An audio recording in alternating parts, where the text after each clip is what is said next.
Bapak Ibu di sini hadir karena Bapak Ibu adalah guru hebat SMA 3 Jakarta. Baik.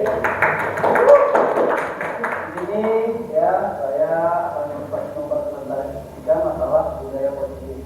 Ya, budaya positif ini sangat perlu ya kita bina di sekolah kita. Yang pertama adalah dimulai dari diri kita sendiri dulu. Karena apa?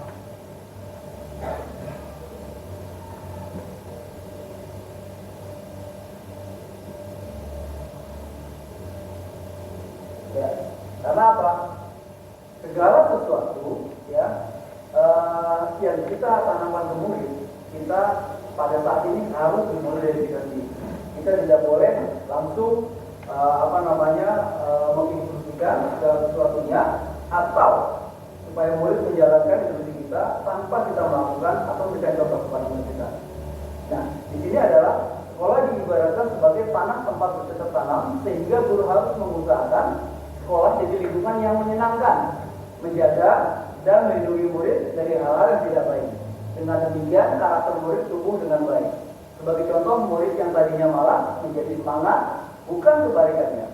Murid akan mampu menerima dan menyerap suatu pembelajaran bila lingkungan di sekelilingnya terasa aman dan nyaman. Selama seseorang merasakan tekanan-tekanan dari lingkungannya, maka proses pembelajaran akan sulit terjadi. Di sini maknanya adalah selama ini ya paradigma lama bahwa sekolah menjadi menakutkan. Di 3-4 ini terutama Bapak Ibu gurunya memberikan tugas. Nah, ini kita ubah paradigma ini. Ya, yang mana kita sebagai petani ya ibaratkan kita harus membuat kelas nyaman, membuat peserta didik kita adalah akan ibaratnya hangat atau kembali lagi ke sekolah ini atau ke komunitas. Itu yang harus kita buat ya. Paradigma itu kita harus ubah. Jangan paradigma lama yang kita masih pakai. Mengingat murid-murid kita atau murid-murid di ini setelah pasca pandemi ini perlu kita ketahui ya mengenai latar belakangnya ya, kita mengenali murid kita ya, tidak harus menyamakan semua masalah murid yang satu dengan murid yang lain.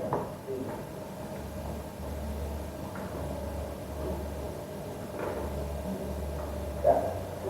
Di sini di dalam materi budaya positif kita akan mempelajari tentang eksplorasi konsep, yang mana eksplorasi konsep ini terdiri dari 6 ya, 6 ya Bapak Ibu. Yang pertama adalah tentang disiplin positif dan nilai-nilai kebajikan. Yang kedua tentang teori motivasi, hukuman dan penghargaan, restitusi. Yang ketiga adalah keyakinan kelas. Yang keempat adalah kebutuhan dasar manusia dan dunia yang berkualitas. Lalu yang kelima adalah restitusi 5 posisi kontrol. Yang keenam adalah restitusi segitiga restitusi.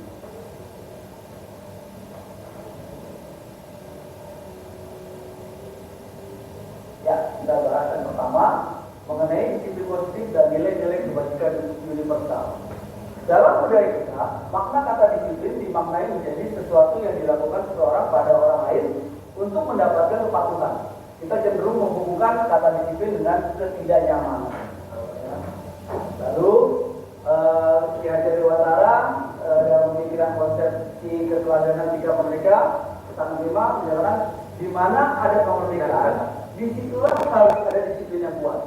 Sungguh pun disiplin itu bersifat self-disiplin, yaitu kita sendiri yang mewajibkan kita dengan segala geraknya, tetapi itu sama saja, sebab jika kita tidak cakap melakukan self-disiplin, wajiblah penguasa lain mendisiplinkan diri kita.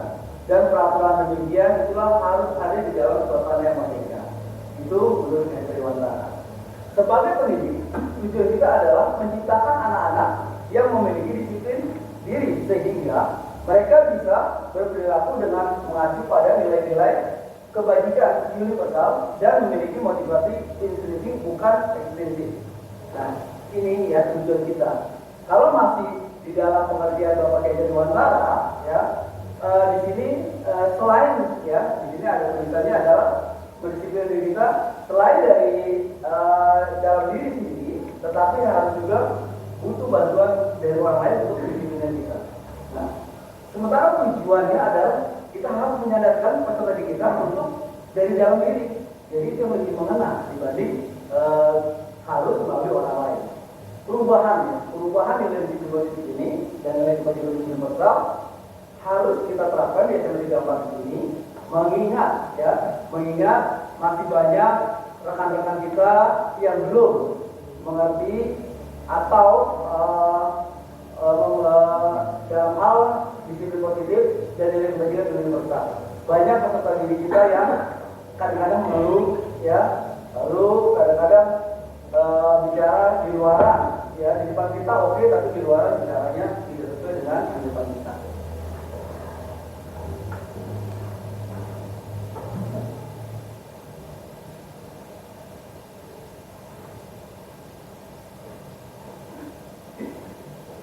Inilah proyek nilai-nilai kebajikan yang harus kita tanamkan ke peserta didik kita. Yang pertama adalah peduli, keterserangan, kebersihan, komitmen, belas kasih, percaya diri, lalu ada rajin, keberanian, kesantunan, kreatif, semangat, kedermawanan, lalu integritas, kebahagiaan, keadilan, baik hati, kesetiaan, berprinsip, rasa hormat, tanggung jawab, pengabdian, bijaksana, lalu bersyukur.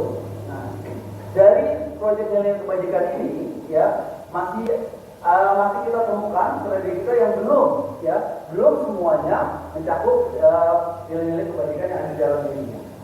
Kita harus membangkitkan ke strategi kita, terutama yang lebih dominan adalah ke teman-teman sejawat kita. Teman-teman sejawat kita dulu, kita sama-sama, baru nanti kita ke peserta didik. Tapi yang nyatanya kesehariannya kita tetap harus melakukannya ke peserta didik juga, gitu. Mana lebih dahulu, mudah-mudahan apa yang kita terapkan dengan kondisi bahwa kita memberikan contoh, dengan komit, dengan komit, dengan mengerti apa yang kita terapkan ke peserta didik dan memberikan alasan sehingga peserta didik akan melakukan hal yang sesuai dengan hatinya. Sekali lagi maaf Bapak Ibu, bukan berarti menggurui, tapi kita sama-sama belajar mengenai disiplin positif. Yang kedua tadi teori motivasi, hukuman dan penghargaan restitusi. Nah, di sini di dosen ada 3 motivasi yang yang dituangkan. Yang pertama adalah motivasi itu untuk menghindari ketidaknyamanan atau hukuman. Ketika seorang anak melakukan kesalahan, dia akan menjawab, kadang berbohong kepada kita, karena apa? Dia menghindari ketidaknyamanan atau hukuman dari kita, karena dia tahu bahwa kalau dia berkata jujur, maka kita akan menghukumnya. Lalu yang kedua, untuk mendapatkan imbalan atau penghargaan dari orang lain, seperti halnya,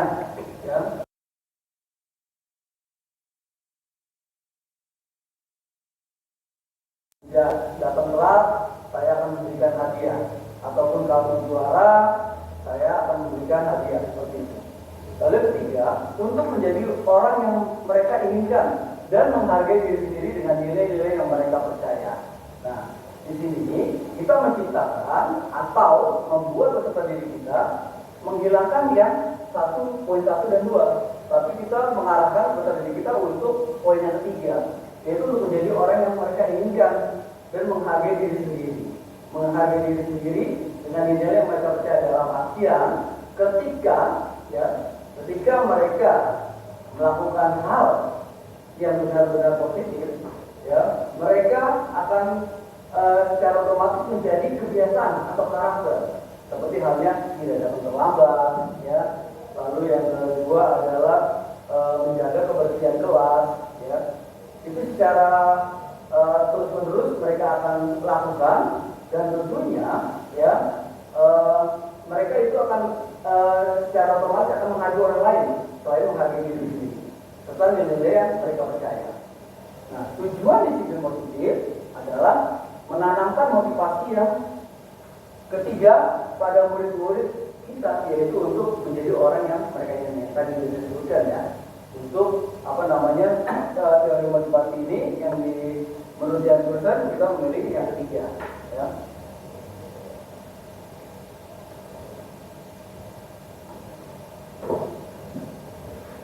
Lanjut, hukuman, konsekuensi, dan restitusi. Hukuman bersifat tidak berencana atau tiba-tiba. Anak atau murid tidak tahu apa yang akan terjadi dan tidak dilibatkan. Hukuman bersifat satu arah dari pihak guru. Jadi seperti halnya kalau siswa terlambat, ya tiba-tiba kita hukum. Ataupun di dalam kelas pada saat kita mengajar, ya anak itu tertidur, atau dihukum, suruh berdiri di depan selama mata pelajaran, itu termasuk hukuman. Nah, itu belum kita sepakati dengan peserta didik, itu namanya hukuman, gitu, ya. Jadi hukuman itu satu arah aja dari pihak guru, dan tidak berikan atau mereka menerima suatu hukuman tanpa memulai suatu kesepakatan. Ini berupa fisik maupun psikis, ya. Ini bisa jadi dengan kata-kata. Contoh, misalkan disebutkan murid yang nakal. Jam, kamu kenapa sih main HP terus? Sudah nilainya jelek, nah itu bisa tapi yang namanya fisik adalah misalkan jam, misalkan ya, kamu main HP terus susah, nah itu berupa hukuman. Ya, lalu sementara di situ ada satu konsekuensi sudah terencana, ya tadi hukuman, konsekuensi dan restitusi. Sudah terencana, kita punya kesepakatan kelas, ya kesepakatan kelas. Jadi sudah terencana ketika peserta didik melakukan hal yang di luar kesepakatan, dia sudah tahu konsekuensinya apa. Seperti halnya saya dalam pelajaran penjoga. Ketika anak turun ke bawah dan dipakai lebih dari yang ditentukan, mereka kita buat kesepakatan apa? Misalkan menyanyi lagu Indonesia Raya, Tiga Bangsa, misalnya seperti itu. Nah, sudah otomatis melebihi dari 15 menit, mereka akan menyanyi lagu Indonesia Raya, Tiga Bangsa di depan peserta lain. Itu bukan merupakan hukuman, tapi konsekuensi yang sudah kita sepakati. Lalu yang ketiga adalah restitusi. Ya, restitusi ini adalah yang paling mengena. Karena apa? Mengembalikan peserta didik ke kelompoknya. Dalam artian dia mencari solusinya sendiri.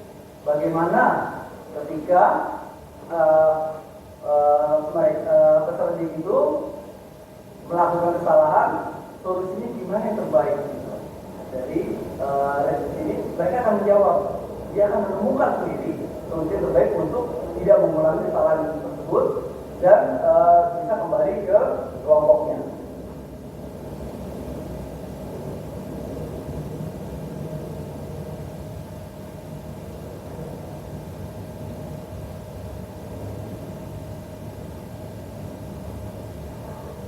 Nah, di sini dihukum oleh penghargaan menurut Albicon, ya, pengaruhnya jangka pendek dan jangka panjang terhadap peserta didik tersebut, ya. Lalu penghargaan tidak efektif, ya, penghargaan yang tidak efektif ketika kita memberikan penghargaan. Lalu penghargaan merusak hubungan, jadi bisa jadi kita memberikan penghargaan, nanti bisa merusak hubungan dengan teman-temannya. Lalu penghargaan mengurangi ketepatan, ya. Penghargaan bisa mengurangi ketepatan. Bisa jadi di sini artinya adalah penghargaan mengurangi ketepatan ketika kita sudah menentukan waktunya, ya, 1 jam, tapi dengan penghargaan tadi jadi lebih dulu sebelum 1 jam sudah selesai, ya, karena mengejar penghargaan. Padahal untuk penelitiannya belum tentu. Lalu penghargaan menurunkan kualitas. Ini ada hubungannya dengan ketepatan, ya. Kualitas adalah hasilnya. Penghargaan mematikan kreativitas. Jadi dengan kita mengadakan penghargaan, motivasi dari penghargaan ini, maka mematikan kreativitas dengan durasi waktu sehingga kreativitas peserta didik akan terbatasi. Lalu penghargaan menghukum, ya. Penghargaan ini bisa bersifat menghukum. Artinya ketika lewat waktunya, maka bisa menjadi suatu hal yang menghukum peserta didik. Motivasi dari dalam diri sendiri, ya. Ini, ya, penghargaan harus muncul, ya, dari dalam diri peserta didik tersebut atau intrinsic ya, bukan dari extrinsicnya. Oke, lanjut.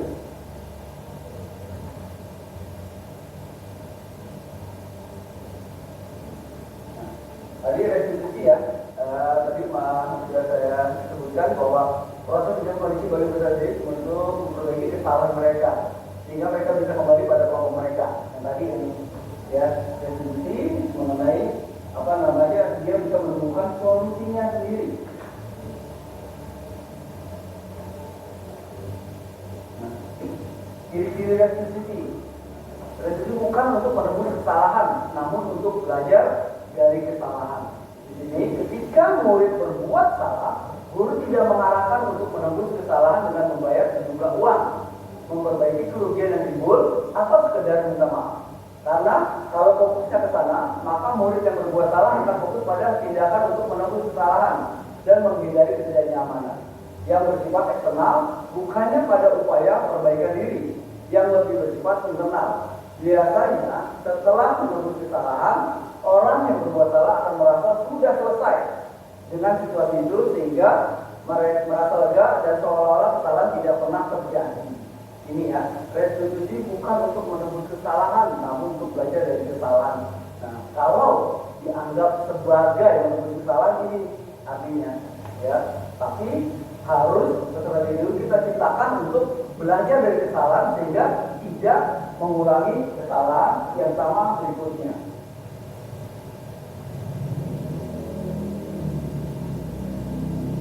Yang kedua adalah restitusi memperbaiki hubungan. Restitusi adalah tentang memperbaiki hubungan dan memperkuatnya. Restitusi juga membantu murid-murid dalam hal mereka ingin menjadi orang seperti apa dan bagaimana mereka ingin berlakukan. Restitusi adalah proses refleksi dan pemulihan. Proses ini menciptakan kondisi yang aman bagi murid untuk menjadi jujur pada diri mereka sendiri dan mengevaluasi dampak dari tindakan mereka pada orang lain. Ketika proses pemulihan dan evaluasi diri telah selesai, mereka bisa mulai berpikir tentang apa yang bisa dilakukan untuk menebus kesalahan mereka pada orang yang menjadi korbannya. Ya, di sini restitusi memperbaiki hubungan adalah peserta didik kita latih, ya, kita latih, kita memberikan pengertian bahwa untuk kembali ke kelompoknya atau kasarnya meminta maaf terlebih dahulu setelah membuat kesalahan kepada orang tersebut. Kadang kita lupa dalam membentuk karakter atau membangun karakter untuk meminta maaf itu sulit. Ya, kita harus menjelaskan kepada orang tersebut bahwa untuk memperbaiki hubungan tidak ada salahnya atau tidak ada dosanya untuk meminta maaf terlebih dahulu ke sesama. Saya yakin Bapak Ibu di sini sudah menerapkan seperti ini, ya, tentang bagaimana menjadi orang yang rendah hati. Lalu restitusi adalah tawaran, bukan paksaan. Restitusi yang dipaksa bukan restitusi sebenarnya, tapi konsekuensi yang tadi ya, hukuman, konsekuensi. Bila guru paksa proses restitusi, maka murid akan bertanya, apa yang akan terjadi kalau saya tidak melakukannya? Misalnya, mereka sebenarnya tidak suka konsekuensi yang guru sarankan. Mereka mungkin akan setuju dan akan melakukannya.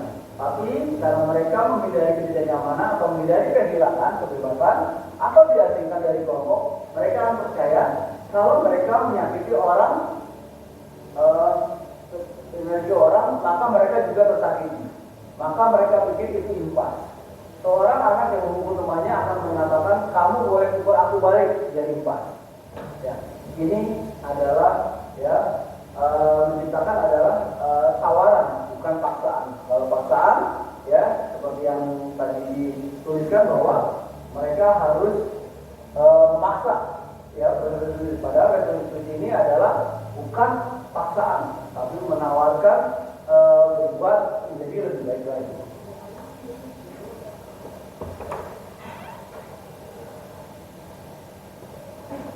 Restitusi menuntut untuk melihat ke dalam diri, ya. Dalam proses restitusi kita akan melihat adanya ketidakselarasan antara tindakan murid yang berbuat salah dan keyakinan mereka tentang orang seperti apa yang mereka inginkan. Untuk memimpin proses pemulihan diri, guru bisa bertanya kepada mereka, kamu ingin menjadi orang seperti apa. Ya.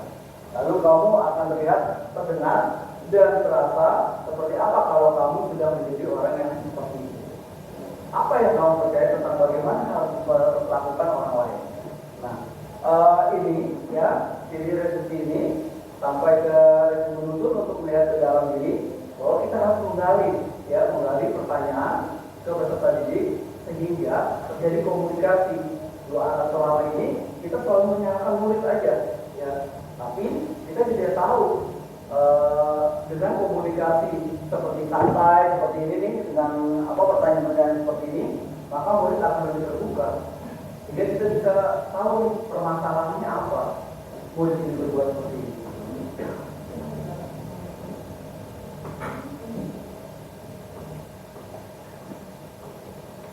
Restitusi mencari kebutuhan dasar yang mendasari tindakan.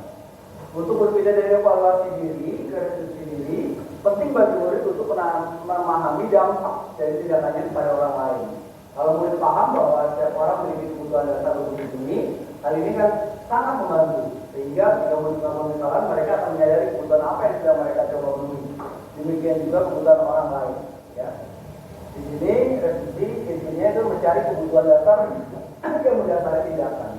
Jadi ketika peserta didik melakukan kesalahan, kita akan bertanya apa yang sudah dilakukan ke temannya kira-kira merugikan atau tidak.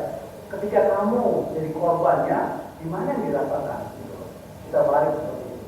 Sehingga dia akan menyadari dengan kebutuhan dasar yang mendasari tindakan dia berbuat seperti itu.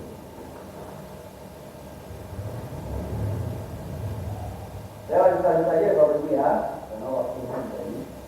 Lalu restitusi fokus pada karakter, bukan tindakan. Dalam proses restitusi diri, maka murid akan menyadari dia sedang menjadi orang yang seperti apa. Yang itu adalah menunjukkan fokus pada penguatan karakter. Ketika guru menuntut murid untuk penguatan karakter, guru akan mengatakan, Ibu, Bapak tidak selalu mempermasalahkan apa yang kamu lakukan hari ini, tetapi mari kita bicara tentang apa yang akan kamu lakukan besok. Kamu bisa saja minta maaf, tapi orang akan lebih suka mendengar apa yang akan kamu lakukan dengan lebih baik lagi. Ya. Jadi di sini kita menerapkan bahwa pada karakter peserta didik kita, ya, bukan dengan ucapan aja, tapi untuk melakukan hal yang baik di besok. Saya pernah menerapkan ini ke peserta didik kita belum mengenal. Salah satunya adalah seperti training kita yang di IPA 2, ya, setelah dulu, saya sudah menerapkan seperti ini, ya, kata-kata seperti ini. Kedepannya gimana, besok gimana, selamat lagi atau enggak. Nah, saya belum menggali ada masalah apa. Sebenarnya kalau waktu banyak ataupun ya Bapak Ibu waktunya akan banyak, bisa menggali lebih potensi pertanyaan ke peserta itu juga baik. Dan kita sama-sama di sini belajar bagaimana murid kita, peserta didik kita supaya nyaman, lalu aman di sekolah dan bisa melanjutkan ke tingkat yang tinggi lagi. Karena apa? Kita lihat dengan formasi PPDB sekarang ini banyak yang harus kita rubah dalam hal peserta didik. Banyak Bapak Ibu guru kita belum juga menemukan kenali peserta didik kita sehingga dianggapnya membuang-buang waktu. Padahal ini sangat penting. Contoh murid kita ada yang sudah berubah kelakuannya, tapi Bapak Ibu guru kita masih ada yang berparadigma lama, murid ini sudah pasti jelek, padahal tidak. Dengan berubahnya sikap harusnya bisa menghargai peserta didik itu sehingga ya itu udah merupakan perubahan karakter yang lebih meningkat lagi dari semester sebelumnya. Harusnya itu bisa dilihat.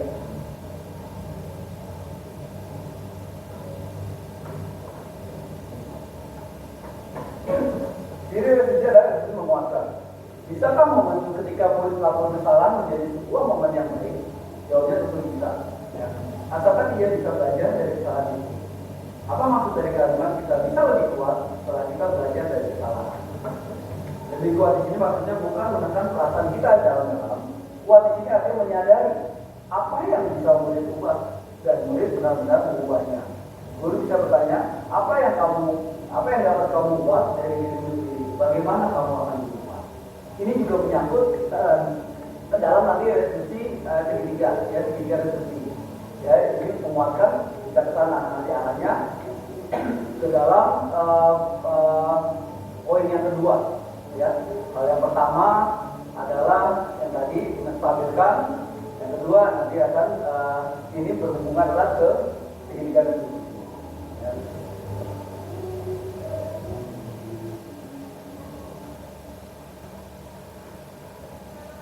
Lalu restitusi fokus pada solusi. Dalam restitusi, guru menstabilkan identitas murid dengan mengatakan kita tidak fokus pada kesalahan. Bapak Ibu tidak tertarik untuk mencari siapa yang benar, siapa yang salah. Nah ini juga ya fokus pada solusi, menstabilkan identitas. Ini masuk ke segitiga restitusi yang pertama. Ya, kita tidak fokus pada kesalahan, tapi ya mencari siapa, tidak mencari siapa yang benar dan salah. Kita hanya membangkitkan di sini fokus pada solusi. Peserta didik kita ajak untuk berbicara bahwa semua mempunyai kesalahan. Nah dari kesalahan ini ya apa alasannya, lalu solusinya di mana gitu loh. Sehingga dengan ucapan peserta didik tersebut dia akan menjaga ucapannya sehingga menjadi komitmen atau dia akan melakukan hal yang sama, mengulang hal yang sama itu tidak akan terulang lagi. Ya, ini masuk ke segitiga restitusi yang pertama. Lalu ciri-ciri restitusi yang berikutnya adalah mengembalikan murid yang berbuat salah pada kelompoknya. Ini semua berkaitan dengan budaya positif ya. Praktik pendidikan kita yang seringkali misalkan anak dari kelompoknya, misalnya seorang anak TK bersikap tidak kooperatif pada saat tidak mendengar domain dari gurunya, lalu keluar dari kelompoknya. Ya. Nah di sini ya mengembalikan murid yang berbuat salah pada kelompoknya. Jadi ketika peserta didik kita, ya ini kan contohkan anak TK yang kita SMA berbuat kesalahan, ya kita jangan memisahkan.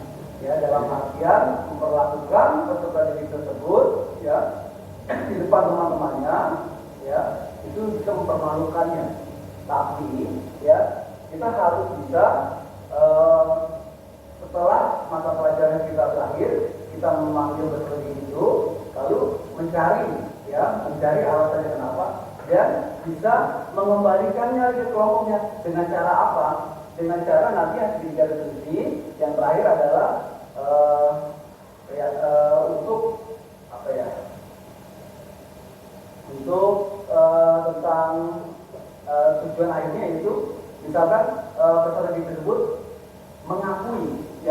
mengakui apa yang dilakukannya salah, lalu gimana solusinya dan cita-citanya yang terakhir apa.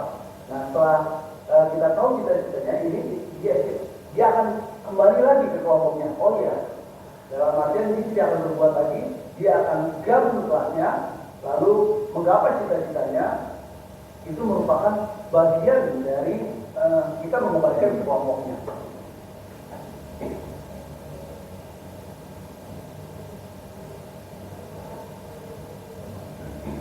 Yang ketiga mengenai keyakinan kelas.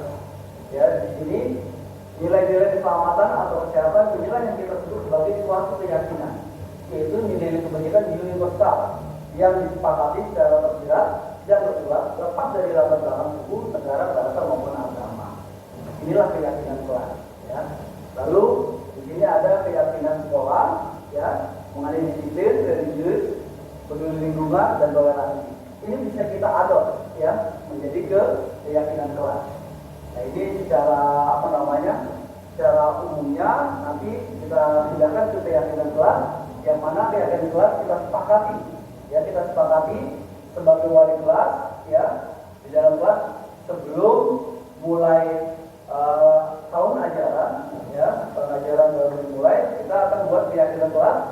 Nantinya keyakinan kelas itu yang akan memonitoring sendiri peserta didik yang di kelasnya, ya, misalkan membuat kata-katanya tidak boleh hal yang negatif, tapi semuanya positif dalam hal membangkitkan nilai-nilai positif atau budaya positif di dalam kelas itu. Contoh, dalam keyakinan kelas nanti terpampang dari sekian banyak tentang keterlambatan. Saya datang tepat waktu. Saya tidak akan ribut di kelas seperti itu. Ya, karena apa? Saya tidak mengganggu teman-teman seperti itu. Itu keyakinan kelas.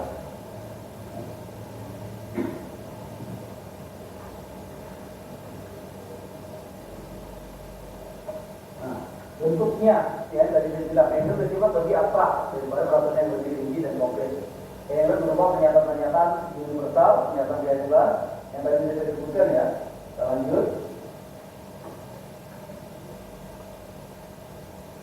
Yang keempat, kebutuhan dasar manusia dan dunia berkualitas. Di sini ya jadi wawancara ya. Kita ambil contoh perbandingannya dengan hidup tumbuh-tumbuhan seorang petani dalam hal sama kewajibannya dengan seorang pembeli. Yang menanam padi misalnya hanya dapat menuntun tumbuhnya padi. Ia dapat memperbaiki kondisi tanah, memelihara tanaman padi, memberi pupuk dan air, membasmi ulat-ulat atau jamur-jamur yang mengganggu hidup tanaman padi dan lain sebagainya. Ya. Nah, menurut Julian Claser, seluruh tindakan manusia memiliki tujuan tertentu, yaitu memenuhi kebutuhan dasarnya. Kebutuhan dasarnya seperti apa sih? Ya, kebutuhan dasar manusia ini ada, ya, di sini ada 5 kebutuhan dasar. Ya, menurut Julian Claser. Ya, ketika kelima kebutuhan dasar terpenuhi secara memadai ini, ya, maka murid akan tumbuh dengan seimbang dan bahagia. Dia akan betah di sekolah, dia akan kangen di sekolah, dan dia akan mendengarkan bapak ibu gurunya mengajar, tentunya. Tapi ketika kelima kebutuhan dasar ini ada salah satunya, ya, tidak terpenuhi secara baik, maka seorang akan mengalami emosi negatif seperti bosan, sedih, dan kecewa. Bahkan mereka dapat melakukan perbuatan yang bertentangan dengan nilai kebajikan atau melanggar peraturan. Ini bisa kita lihat ya di kelas kita ketika kita mengajar ataupun peserta kita ketika upacara. Berarti kalau ada salah satu anak yang terlihat sedih, bosan, kecewa ataupun tidak bisa diam dalam barisan, berarti ada dari kelima kebutuhan dasar yang tidak terpenuhi. Kita akan membedah satu-satu ya mengenai 5 kebutuhan dasar ini. Ya. Yang pertama, kebutuhan bertahan hidup. Kebutuhan terhadap atau survival adalah kebutuhan yang bersifat fisiologis untuk bertahan hidup, misalnya kesehatan, rumah, dan makanan. Kebutuhan biologis sebagai bagian dari proses reproduksi, termasuk kebutuhan untuk tetap bertahan hidup. Nah, ini kita bisa gali ya kebutuhan bertahan hidup ini dari rumahnya. Kita sebagai wali kelas bisa bertanya ya, gimana di rumahnya, apakah kebutuhan makannya terpenuhi atau tidak, tempat tidurnya di mana, seperti itu ya. Kalau salah satu itu tidak terpenuhi, bisa jadi mohon maaf seperti tempat tidurnya tidak terpenuhi, waktu tidurnya tidak cukup, atau satu rumah satu ruangan begitu banyaknya jumlah keluarga, bisa jadi di dalam pasti dia akan tidur ya, dia akan acuh, dia akan lemah tentunya ya, dia akan lesu gitu loh ya. Ini ya kebutuhan bertahan hidup. Jadi kita harus bisa melihat seperti ini, kenapa kalau di dalam kelas berbuat seperti itu, bisa jadi seperti ini ya, seperti itu ya. Lalu yang kedua, kesayangan dan rasa diterima, kebutuhan diterima. Kebutuhan ini dan 3 kebutuhan berikutnya adalah kebutuhan psikologis dalam diri ya, psikologis. Kebutuhan yang untuk disayangi dan diterima meliputi kebutuhan akan hubungan dan koneksi sosial, kebutuhan untuk memberi dan menerima kasih sayang, dan kebutuhan untuk merasa menjadi bagian dari suatu kelompok. Contoh, kita kadang lupa dengan persiapan diri kita. Kita masih membedakan yang mana strata ekonomi yang tinggi ataupun yang rendah. Padahal semua adalah murid kita. Ya, kasih sayang kita ya harusnya menyeluruh. Anak ini ditanya A, anak yang B juga ditanya A juga. Jangan anak yang ini ditanya A, yang B tidak ditanya.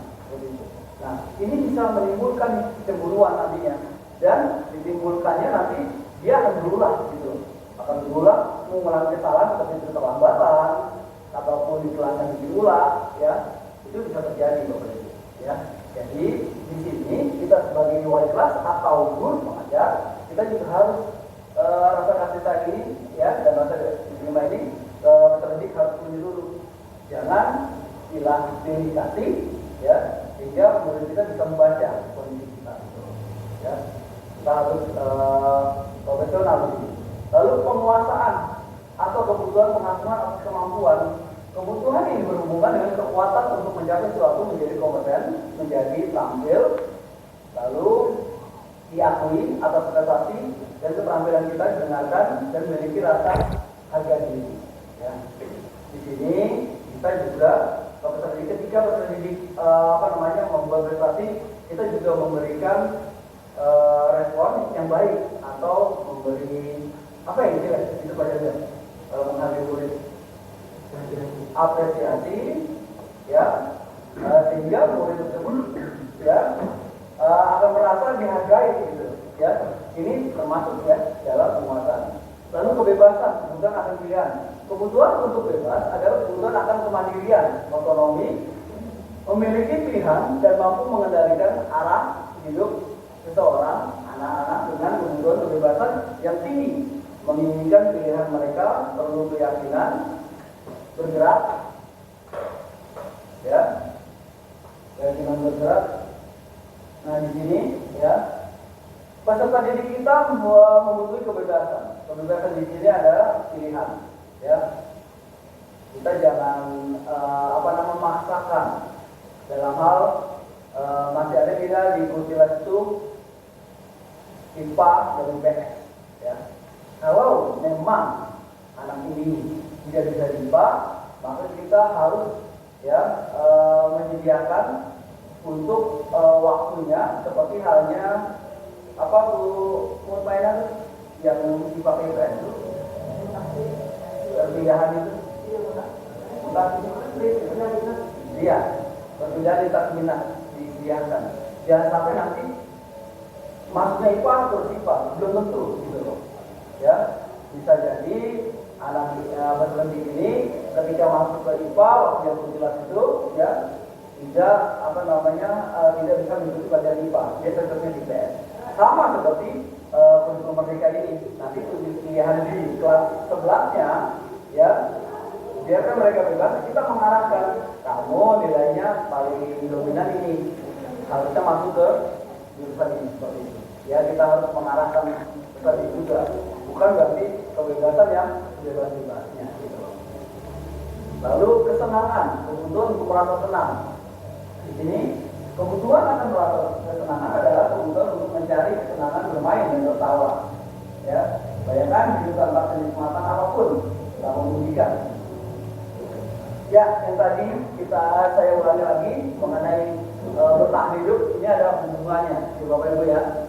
Kesenangan ini di rumah sudah tidak tenang, keluarganya banyak, ruangannya sempit, lalu di sekolah juga tidak tenang karena kita sebagai gurunya tidak menyadari, tidak menguasai, lalu tidak menggali potensinya, sehingga mau di tempat mana lagi gitu loh. Nah, ini yang perlu kita pahami Bapak Ibu, ya. Kita harus melihat biar peserta didik itu bisa senang ke sekolah. Gimana? Kita jangan memberikan tugas yang biasanya juga besar, lalu kita juga mengajarnya juga jangan menginstruksikan atau, ya, memaksakan peserta didik itu harus mencapai level 7 walaupun mereka baru sampai level 4. Kita harus mengerti itu sehingga peserta didik akan senang terus mengikuti apa yang kita lakukan atau apa yang kita ajarkan, ya. Jangan sampai nanti, ya, peserta didik tidak senang di sekolah ini. Kita mengharapkan sekolah itu adalah rumah buat mereka, ya, buat mereka dalam artian bahwa ketika di rumah juga taman bermain, untuk sekolah adalah rumah taman bermain. Ketika di rumah tidak ada mereka dapatkan istilah taman bermain, tapi di sekolah dia menemukan.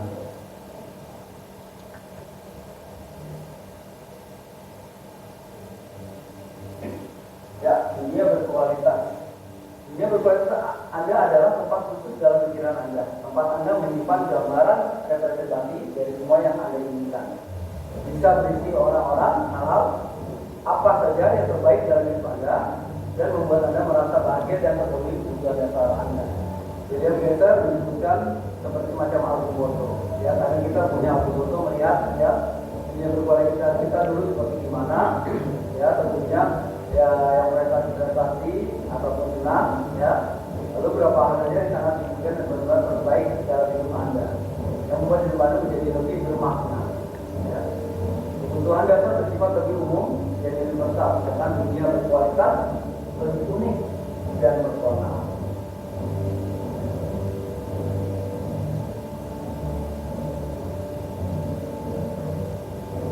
Nah, ini resolusi 5 posisi kontrol, ya.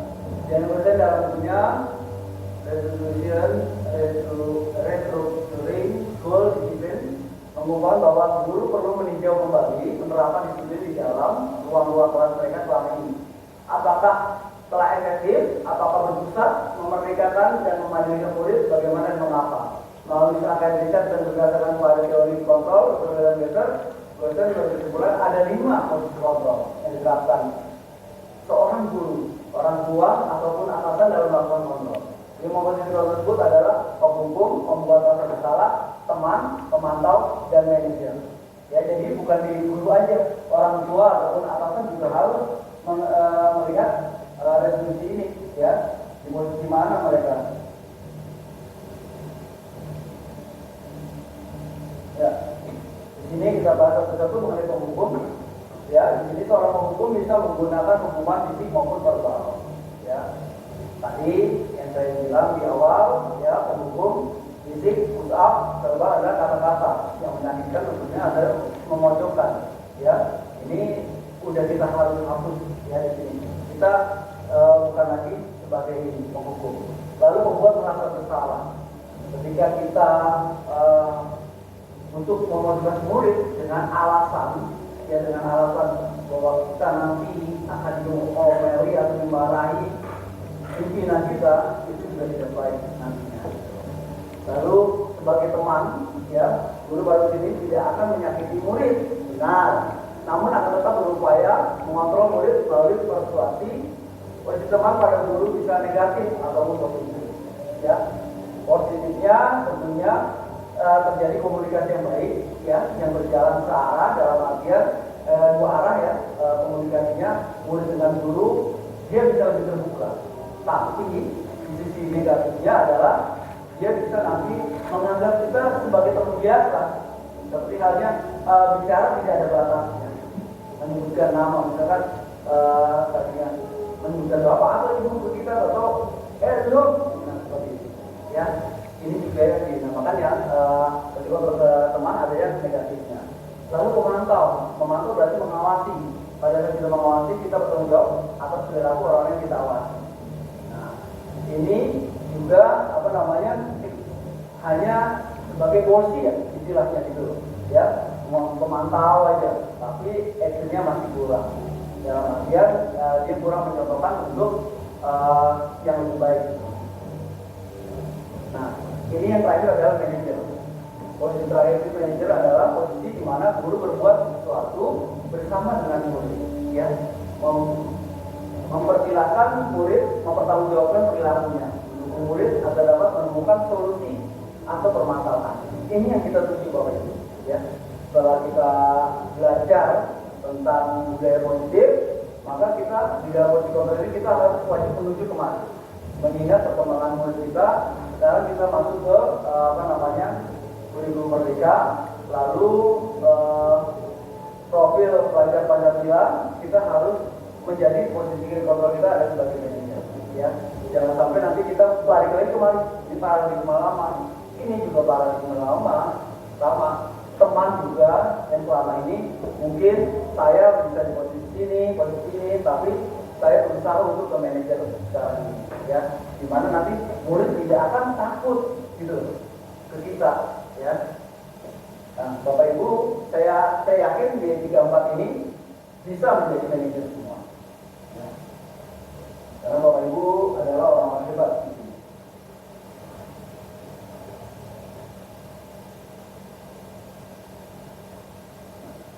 Ini restitusi segitiga restitusi. Jadi kemudian dalam dunia dalam restructuring policy plan 2001 telah melahirkan sebuah tahapan untuk menggunakan para guru dan orang tua dalam melakukan proses untuk menyiapkan anaknya untuk melakukan restitusi. Pertama restitution training gender, ya. Ketiga adalah suatu proses dialog yang dijalankan oleh guru atau orang tua agar dapat menghasilkan murid yang mandiri bertanggung jawab. Jadi bukan tugas kita aja sebagai guru di sekolah, tapi orang tua di rumah juga harus tahu. Ya, ini bisa kita sosialisasikan dalam pertemuan dengan orang tua bahwa di dalam mencapai tujuan pembelajaran, ya ada orang tua, ada guru, ada masyarakat. Nah, disinilah segitiga restitusi ini berfungsi. Jadi jangan sampai pemikiran lama bahwa orang tua menitipkan murid aja di sini, tapi tidak berbuat apa-apa di rumah. Ya, yang pertama adalah menstabilkan identitas, ya caranya.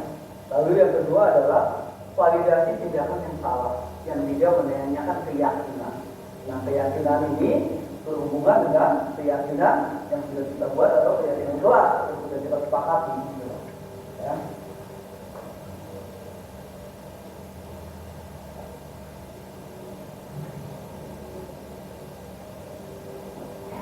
Proses tiga tahapan tersebut berdasarkan pada prinsip-prinsip utama dari teori kontrol. Menstabilkan identitas, kita semua akan melakukan hal terbaik yang bisa kita lakukan. Ya. Lalu validasi tindakan yang salah adalah semua perilaku memiliki alasan. Di sini, ya, menstabilkan identitas. Artinya kita sebagai guru menanyakan menstabilkan ketika murid emosi kita stabilkan. Kamu berbuat apa? Nah, setelah murid komunikasi, saya berbuat ini Pak, saya berbuat ini Bu. Nah, kita langsung menstabilkan emosi dengan semua orang atau bapak atau ibu juga pernah melakukan hal yang sama. Itu menstabilkan. Jadi dari emosi kita turunkan emosinya. Lalu yang kedua validasi yang salah. Setelah terlihat setelah diri kita sudah tenang dengan komunikasi yang baik, lalu semua pelaku memiliki alasan. Coba alasan kamu berbuat seperti itu kira-kira apa? Baik atau tidak terhadap orang lain seperti itu. Ataupun kalau menurut Bapak perilaku yang seperti itu adalah alasannya seperti ini, tapi alangkah baiknya seperti ini. Lalu menanyakan keyakinan. Kita semua memiliki motivasi internal. Nah, di sini kita menanyakan dulu, ya, keyakinan peserta didik itu. Kamu ingat keyakinan kelasnya seperti gimana? Lalu motivasi internal kamu besok itu menjadi apa? Ya, saya mau jadi dokter, saya mau jadi ini. Lalu kira-kira setelah yang kalian lakukan ini bagus gak untuk di motivasi internal kalian gitu, itu harus gitu. Dan peserta didik itu akan menjawab dengan menjawab sendiri solusinya seperti apa. Tentunya dia akan memotivasi internal itu. Saya tidak akan mengganggu cita-cita saya akan terus memajukan cita-cita saya. Jadi hal-hal yang sudah dia lakukan itu akan perintah lewat dan dia akan merasa tenang atau nyaman untuk kembali ke kelompoknya.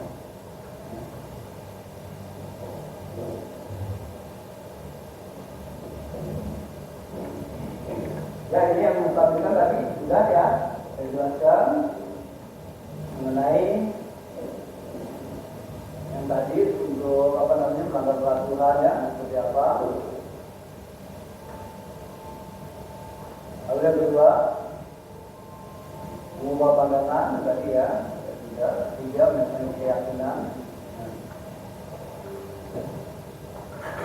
Nah, inilah video dengan suaranya ya.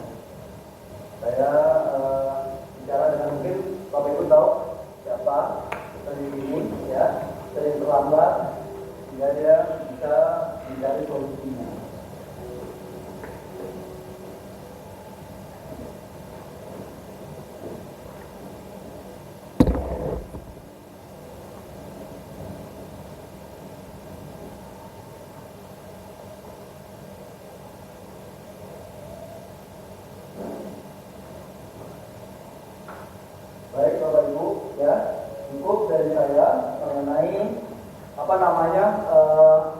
budaya positif.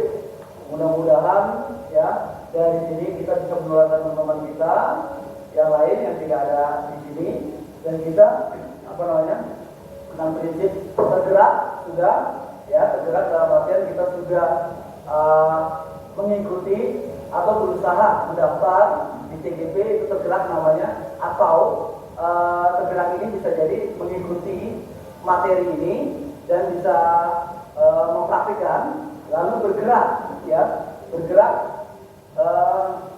adalah kitanya sendiri melakukan contoh ya, lalu menggerakkan adalah teman-teman semua ya, sehingga budaya positif di 34 diharapkan akan berjalan, dan tentunya 34 menjadi sekolah yang menyenangkan, aman buat peserta kita, dan tentunya dari kesimpulan yang kita pelajari hari ini atau kita jelaskan hari ini bahwa sekolah merupakan taman bermain atau rumah taman bermain selain rumah di rumahnya. Dalam artian kita beri tempat yang nyaman untuk peserta kita, sehingga cita-cita peserta kita dapat tercapai ya, dengan kita mengadakan tahapan-tahapan budaya positif sampai ke terakhir ke pendidikan, terutama untuk tim kesiswaan kita 34, kita harus belajar bagaimana menggali atau menanyakan kepada peserta didik yang bermasalah dalam hal pendidikan institusi maupun untuk bapak ibu guru yang lain ya. Bapak ibu guru yang lain bisa dalam kelas kita melihat, oh iya ini anak yang membuat salah, kita buat stabilkan dulu, lalu validasi yang lain baru ke kita ya. Baik, itu saja bapak ibu, kurang lebihnya saya mohon maaf. Ini sekali lagi bukan menggurui ya, tapi berbagi pengalaman tentang apa yang kita dapat di dalam calon guru penggerak. Mudah-mudahan kita semua menjadi calon guru penggerak atau mendapatkan pelatihannya, sehingga apa yang tujuan pembelajaran kita akan tercapai dalam hal kurikulum merdeka maupun profil pelajar Pancasila. Terima kasih. Kurang lebihnya mohon maaf. Assalamualaikum warahmatullahi wabarakatuh. Waalaikumsalam warahmatullahi wabarakatuh.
itu. Yang kedua adalah kamu tentu punya alasan mengapa melakukan itu, melakukan apa keterlambatan itu, alasan kamu apa? Karena sudah Tidur malam lalu apa lagi? udah itu aja. Itu aja satu. Oh gitu. Dua berarti ya.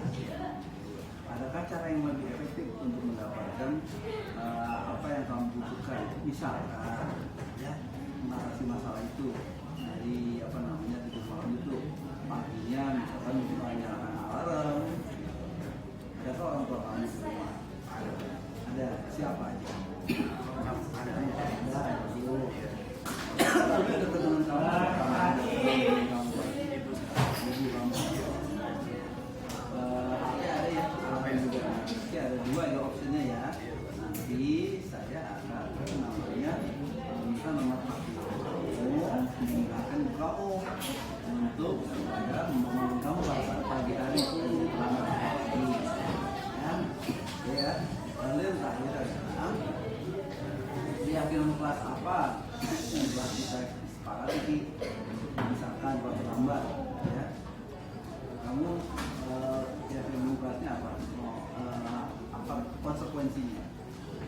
Kan kita udah punya nih ya kontrak atau apa namanya keyakinan kelas dalam artian perjanjian ya atau kesepakatan kelas apa kira-kira Telah masuk lagi itu namanya hukuman. Kesepakatan perjanjian apa? kesepakatannya ya sama kita yang disetujui pada Ya, kita sepakat kamu nanti ya, membacakan materi hari ini di depan kelas, bener ya? Gitu ya. Tujuannya apa? Saya yakin kamu tidak akan terus seperti ini ya. Kamu punya cita-cita kan ya? Ada pengen jadi pengusaha.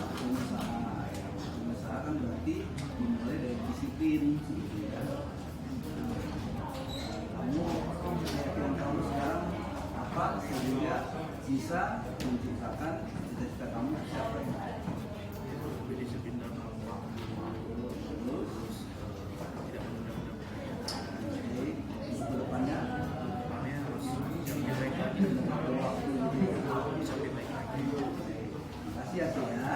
Dalam hal ini kamu sudah bisa menjawab apa namanya kekurangan diri kamu dan menjadikan itu suatu hal yang akan menjadi cita-cita kamu.